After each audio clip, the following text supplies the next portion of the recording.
Paolo Avellino pinabulaanan ang balitang nagpakasal sila ni Kim Chiu sa ibang bansa. Nakabalik na nga ng bansa ang rumored couple na sina Paolo Avellino at Kim Chiu.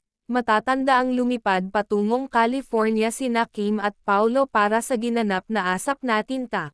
At pagkatapos nga ay nagdesisyon silang manatili muna doon upang magbakasyon.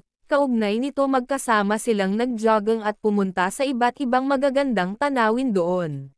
Samantala may isang blind item nga na lumabas, dalawang sikat na personalidad nagpakasal na daw sa ibang bansa, kaya inakala ng lahat na sina Paolo at Kim na ang nasabing blind item. Sabi ng ilan kaya daw siguro na natili sila ng ilang araw doon ay sekreto silang nagpakasal, ngunit agad naman pinabulaanan ni Paolo ang mga haka-hakang ito.